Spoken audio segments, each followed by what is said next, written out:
Hello everyone, welcome back to my channel. So today I'm going to continue on Spring Cloud Stream. So if you haven't watched my earlier video, kindly do that, which is related to Spring Cloud Stream introduction. So today we are going to work on example 2. So before that, let's just understand what we have done until now.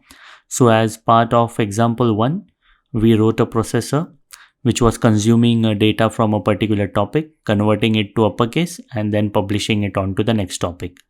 And in example 1, we used Kafka Console Producer and Kafka Console Consumer.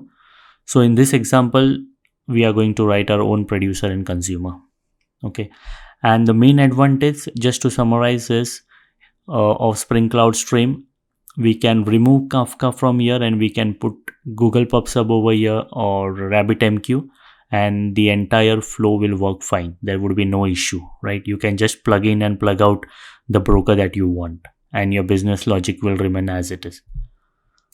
So for example 2 that we are going to write today, we are going to write a producer, which is a supplier. For this mapping, you can refer to my slide number 2 and also visit my previous video to understand in detail. So over here, I'm going to write a producer which is going to produce numbers onto this Kafka topic called as numbers, and how we can configure the name of this topic, that also we are going to see today. And this processor is going to consume that number from that Kafka topic and is going to square that particular number.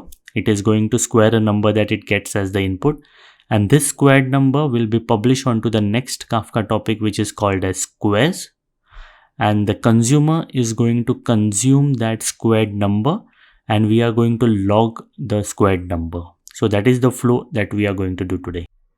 So let's start writing our code now. So I'm going to write a producer, I'm going to write a processor, and I'm going to write a consumer, which means I'm going to provide the corresponding implementation of the Java its functional interface, which is a supplier and a function and a consumer, right? I'm going to provide the implementation of these functional interfaces and I'm going to return it as bean. So let me just zoom my code so that you can see it very clearly. Okay, so for now I'm just going to comment this because we are going to write a totally new flow. Okay. So to begin, I'm going to first write my producer, which is a supplier, right? So let me just start writing the code. So it is public, it's my supplier, right? And my supplier is going to supply or produce data, which is basically going to produce flux. So I'm going to explain you in few seconds what exactly this flux is. Let me just complete this method. So this is an producer. Okay, so let me explain you what flux is. So flux is basically a part of project reactor, and this flux is an implementation of an publisher interface, which is a part of a reactive stream specification. I'm going to explain you what exactly reactive programming is when I upload my next tutorial, which is going to be on Spring Web Flux, in which I'll cover what is Spring Web Flux, what is project reactor, what is a reactive stream specification. So watch out for that. For now, we can just understand that flux is an publisher that is going to publish a sequence of data, a sequence of number. So if I go to this flux class, you can see this flux is part of reactor, okay, which is a project reactor, and it implements a publisher interface. And if you go inside this publisher is part of a reactive stream specification. Okay, so this is the specification created and by a lot of developers by coming together when they were making a specification on how the reactive programming should work. So there are a lot of developers from Netflix and other companies who came together to generate this reactive stream specification, and publisher is one of the interfaces of that reactive stream specification. And flux is basically a project reactor is part of a project reactor which implements this. So if you want to write your own library for reactive programming, you need to implement various interfaces that are provided in reactive stream specification. Okay, that we'll see later on. So for now, just understand that Flux is an publisher. Okay, so let me just continue my code.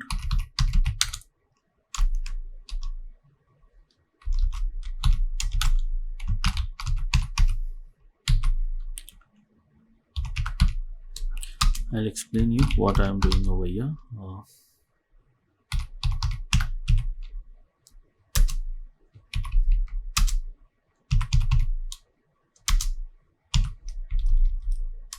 And very important thing is to mark this as bean.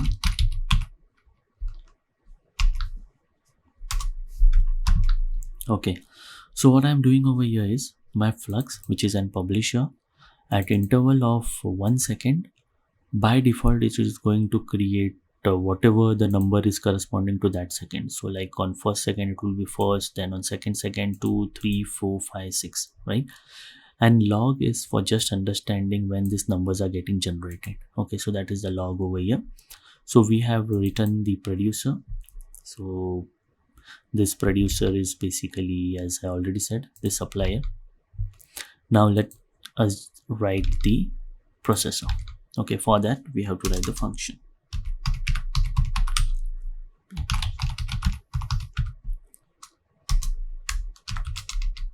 Again, as Flux is going to be produced by our producer, I'm going to consume Flux over here, and I'm again going to produce Flux over here.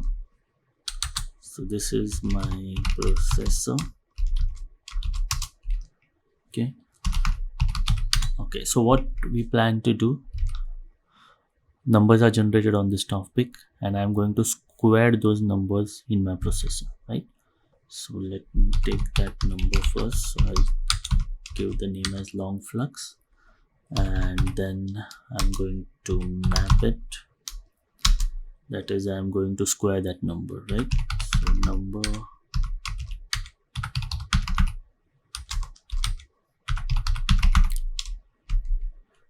okay, so this is my processor, which is taking a number that was generated by this producer, doing the square of that number and returning it.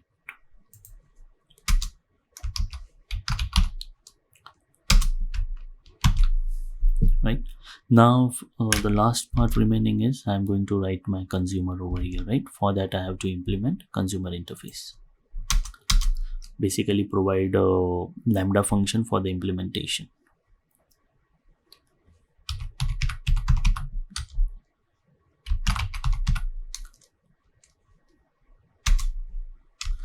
Over here I don't need to consume flux because this is my end application which is going to consume it. It is not going to generate anything further, so I'll just consume a normal long over here.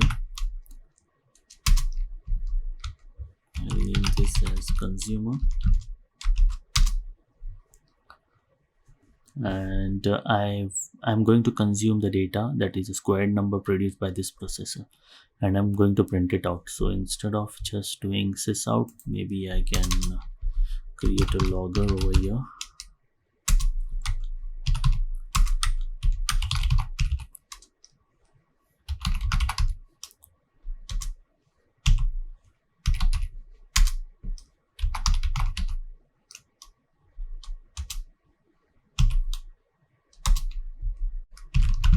Okay, and just log it, the output over here. So lambda function logger dot info, I will say squared number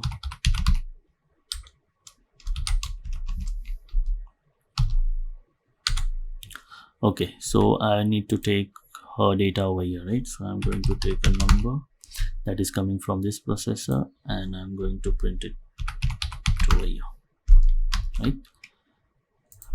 Mark it this as being a very important thing. Okay, so I have completed my code. like I have written a supplier, I have written a publisher, that is I have written a producer over here. I have written a function which is a processor. I have written a consumer which is a consumer. Okay.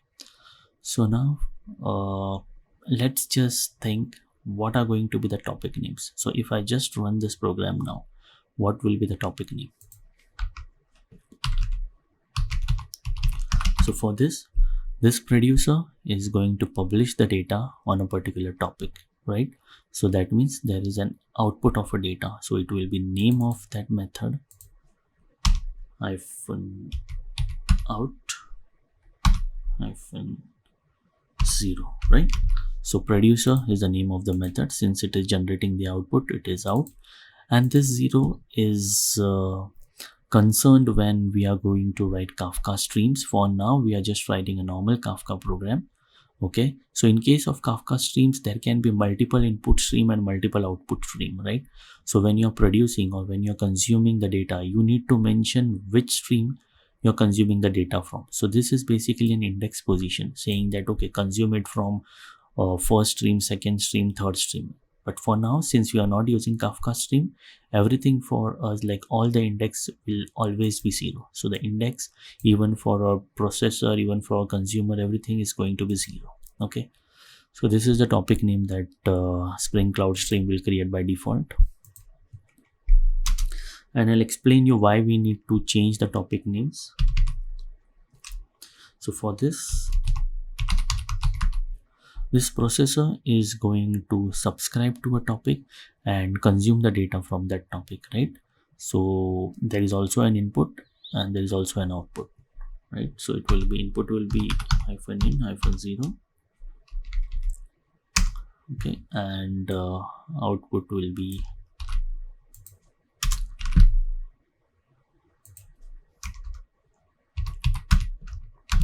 processor hyphen out hyphen 0, right? So name of the method for consuming the data, the topic name is hyphen in hyphen 0, and when producing the data, the topic name is hyphen out hyphen 0, right? And let me just go to the next one and then I'll explain you what the issue is if we just continue by this topic names. So over here, consumer is just going to subscribe to a particular topic and consume the data from that topic, right? So there is always going to be an input, right? There is no output over here. So the input topic name would be consumer hyphen in hyphen 0, right? So this is my input topic name. So for consumer, so if you'll see over here, you will immediately identify a problem, right? If you'll see my processor, I'm seeing that my processor by default will consume from this processor hyphen in hyphen 0, but it is not the correct, right? It should consume from this particular topic, right? It should not consume from this topic. This topic should not exist in first place, right? Because my producer should produce to a particular topic and from that topic my processor should take the data. Even for consumer, it should take the data from the topic processor hyphen out hyphen 0, right? So there will be a lot of problem if I just run this program, right? So instead of that, to make it very simple, what I'm going to do is I'm going to configure my topic names. And it is always good to configure your topic name, because in your ideal environment, like in your production or in your end-to-end in all environments, you are going to have topics that are already created, right? And you don't want Spring Cloud Stream to create the topics. So for this, we'll see how we can configure. I'll create an configuration class like my application.yaml.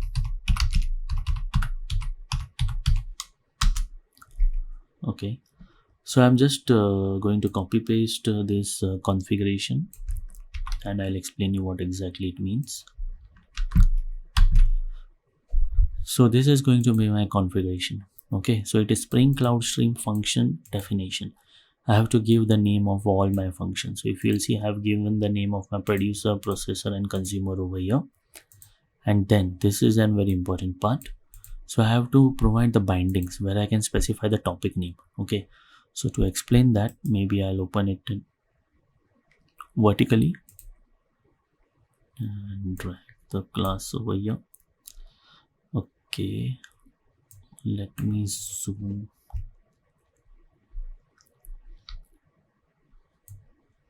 Even this. Okay, so as we said that the topic name by default Spring Cloud Stream will create for this producer is producer hyphen out hyphen zero, right? But we don't want this topic name. So how we can change that? So in binding property, under the producer hyphen out hyphen zero, which is by default Spring Cloud Stream consider our topic name. So we would say that instead of doing this, instead of creating a topic name by name producer hyphen out hyphen zero, create a topic name numbers. Okay, and in case of processor hyphen input hyphen zero, instead of creating this, just refer to the topic that I've already created and subscribe this processor to that topic. So I'm giving the topic name as numbers, right?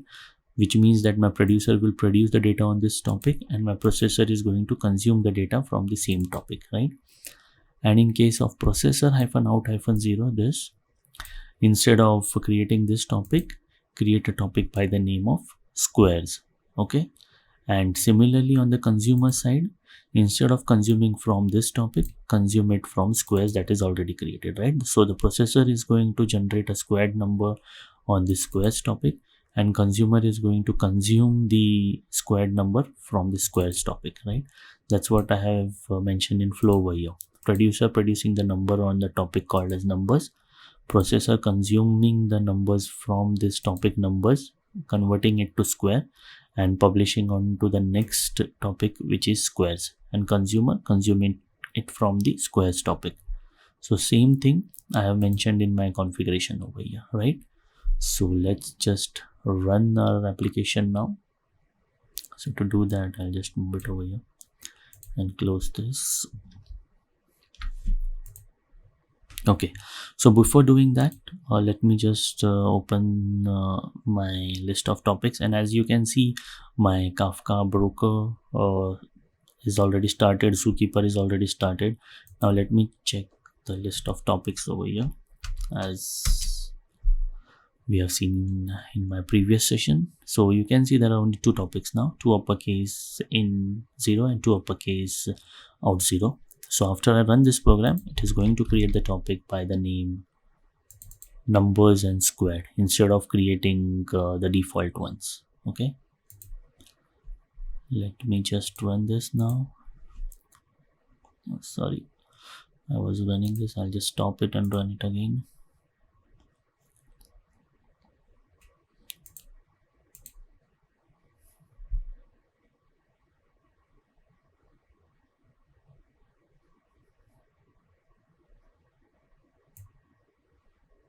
Okay, so now when the program execution starts, you will see how the data is getting generated.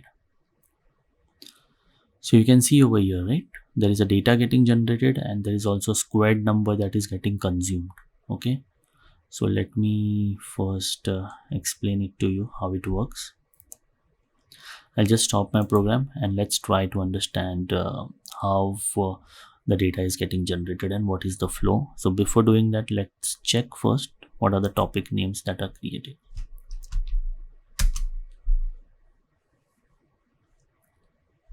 So you can see there are two new topics now, right? Numbers and square, which is what exactly we have mentioned in our application.yaml, right over here. Now let's see the logs. So first, my producer, right? So this is the log from my producer on next. That is what this log is doing. It is just printing the data that is getting generated. So I'm saying on next 1 2 3 4. So this is the data that is getting generated from this particular flux. Okay, second thing is this data is published to a topic called numbers, right? And the processor is consuming from that topic that particular number and doing it square over here. So it is squaring that number. Okay, and after that, that processor is publishing that squared number to the next topic that we have named as squared. Okay, and this consumer is consuming from that particular topic which is squared and just logging on the number that it is consuming, right, which is over here. So if you will see this squared number, So for 2 it is 4, for 3 9, 4 16, and so on, right? So this consumer is consuming that squared number and we are logging it over here. Okay, so we have exactly replicated the flow that I have mentioned over here, right? So thank you for watching.